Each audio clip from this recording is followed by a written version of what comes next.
Olá, eu sou Lucine Raposo e esse é o Literatura para a Vida. Hoje eu quero conversar sobre Orgulho e Preconceito.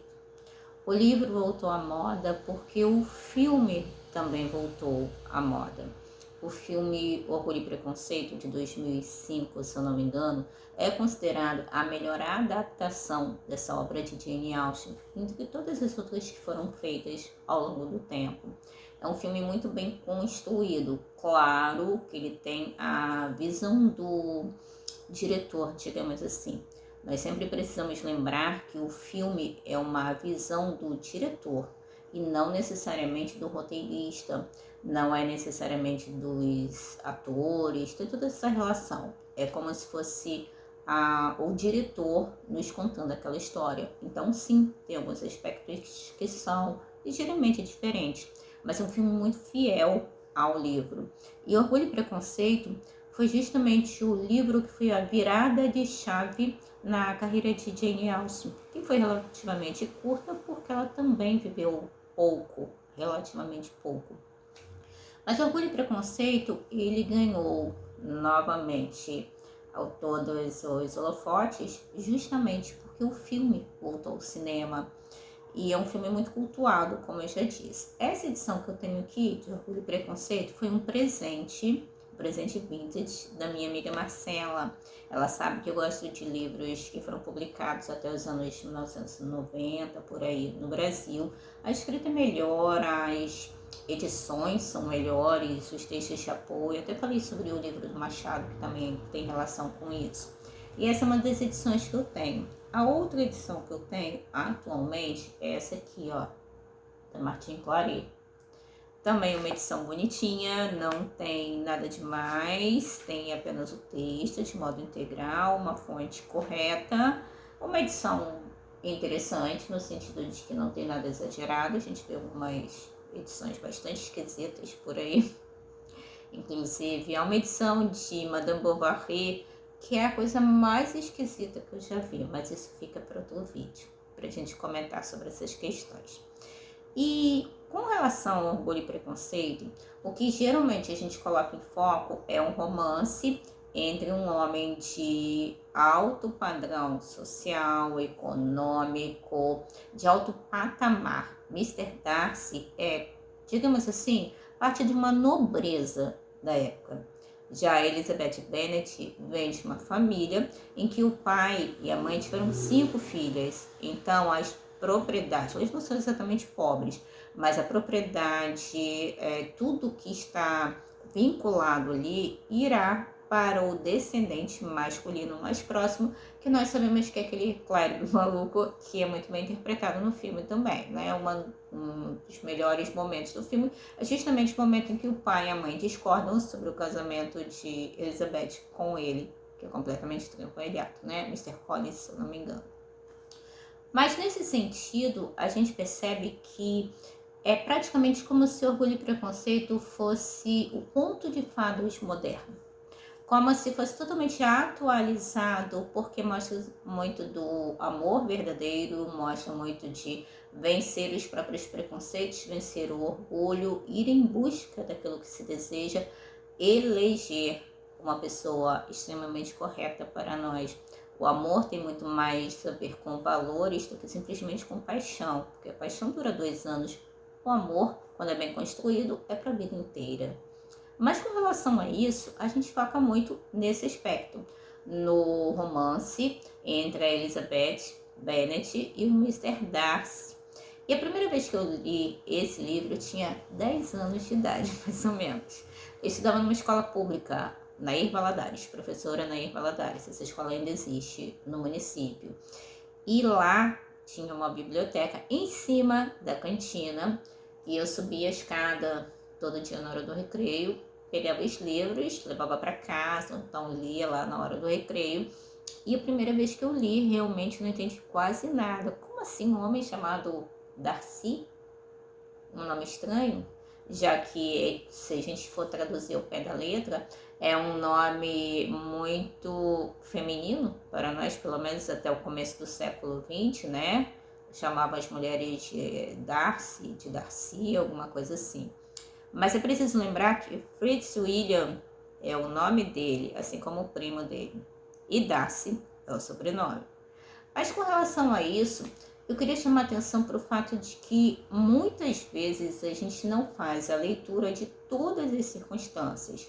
Assim como no outro vídeo, né, sobre a mão e a luva, eu queria tirar o foco de Mr. Darcy e de Elizabeth e queria jogar o foco em outro aspecto. Porque para quem já leu, releu, viu o filme, viu várias produções, porque o filme de 2005 não é o único, e espero em Deus que a Netflix desista de fazer outra, como fez, né, com Persuasion, que só Jesus na causa, aquilo não é genial. Mas o que eu quero dizer é que, às vezes, nós precisamos ir além, e a literatura ajuda muito nesse sentido.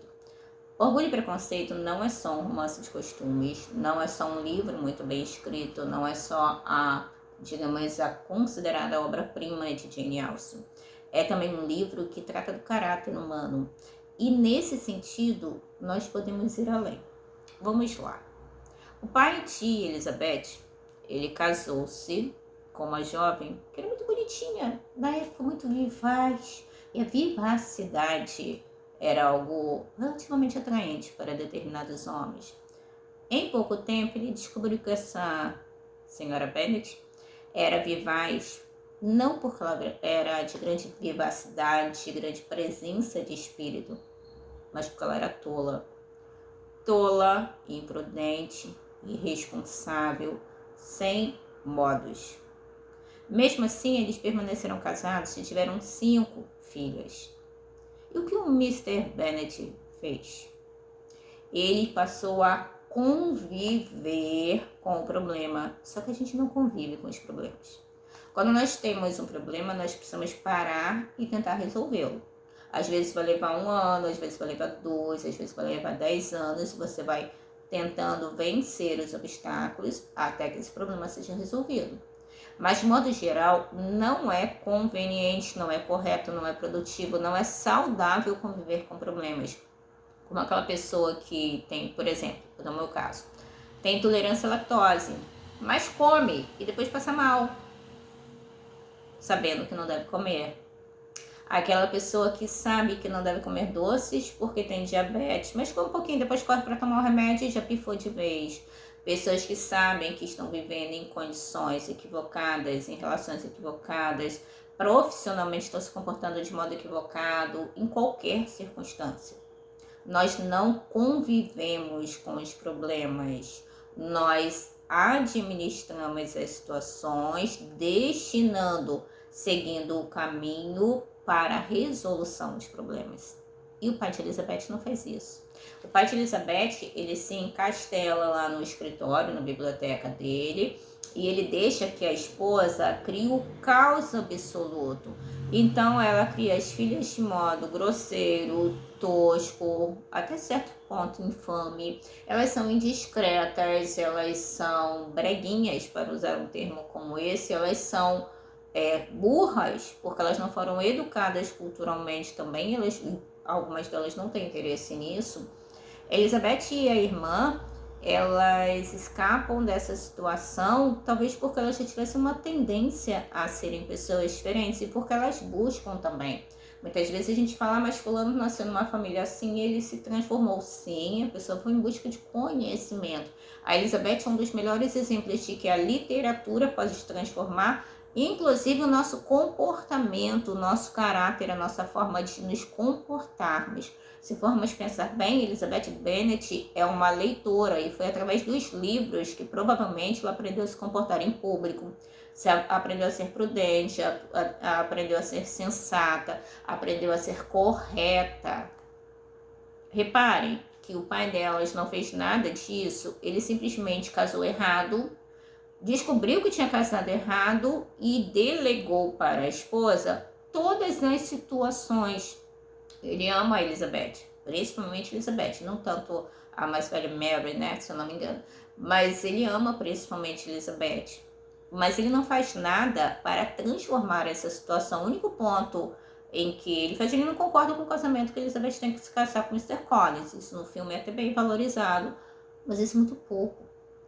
O fato dele se encastelar na biblioteca e deixar que a mãe das meninas assuma o comando e estrague, principalmente as mais novas, isso também é responsabilidade dele. Ele reconheceu que estava errado e tem uma cena extremamente icônica com relação a isso. Quando Elizabeth diz ao pai, não deixe que ela vá, a filha caçula, para uma região cheia de soldados, como um casal que não conhecia. E o que acontece? Essa menina se envolve exatamente com o cara que tentou já com outras mulheres, inclusive com Elizabeth. Se envolve com ele, precisa fazer um casamento altamente precipitado, igual a mãe fez, de certo modo. A história se repete de um modo ainda pior, porque o marido dessa filha caçula não tem caráter nenhum. Então, quem lê o livro, eu vou dar um spoiler no final do livro, ela vive tentando ficar nas casas das irmãs, né, das irmãs que casaram bem, e vive numa situação extremamente complexa, ela e o marido, porque aquela paixãozinha já acabou. Ela só queria casar para ser considerada a primeira na família, porque aquela que se casasse era a primeira na família. Elizabeth é bem clara com o pai e diz a ele, não deixe ela ir. Se o senhor deixar ela ir, ela estará perdida. Ele diz, mas se eu fizer alguma coisa, sua mãe vai me dar um trabalho, elas vão me infernizar. Ele não assume o papel de pai. Ele permite que o seu lar se torne um lugar de caos, um lugar de confusão, um lugar de futilidade. Põe em risco não só a felicidade dessa filha, que faz um casamento desastroso, como coloca também em risco a felicidade da filha que ele dizia que amava. Porque ele arrastou, transferiu para os outros a responsabilidade que era dele. Então, Orgulho e Preconceito, assim como diversos outros livros, é sim uma história de amor. É sim uma história de reconhecimento de que às vezes nós julgamos o outro equivocadamente. E de que quando conhecemos de perto, vemos o quanto nós amamos essa pessoa. Porque o amor, ele não é necessariamente à primeira vista. A atração sim, mas o amor não necessariamente. O amor é construído. Você só ama aquilo que você conhece. Então ele depende disso. Mas se nós pegarmos esses livros, se nós pegarmos esses romances, vamos perceber que precisamos ler, além do que a mídia mostra, além de uma história aparentemente só romântica. Jane Austen, assim como diversos outros autores, ela tinha capacidade de nos fazer enxergar além do caráter humano. Então, Orgulho e Preconceito é sim uma história de amor, uma história de correção, é uma história de respeito àquilo que se considera mais correto. Mas é também uma história que nos dá o exemplo de que quando nós cometemos um erro, temos um problema, precisamos assumir a responsabilidade. Dizer que não vamos fazer nada porque não vamos nos incomodar faz com que nós nos tornemos cúmplices, às vezes dos desastres na vida de outras pessoas e às vezes nas nossas próprias vidas. Porque, mesmo que nós não possamos mudar os outros, inspirá-los pela literatura e pela vida, às vezes tem um impacto muito mais significativo do que nós imaginamos. Então, Orgulho e Preconceito não é só sobre o amor entre duas pessoas de classes sociais um pouco diferentes. É, acima de tudo, mais um retrato de Jane Austen sobre o caráter humano. E, nesse caso, existem outros olhares sobre Orgulho e Preconceito.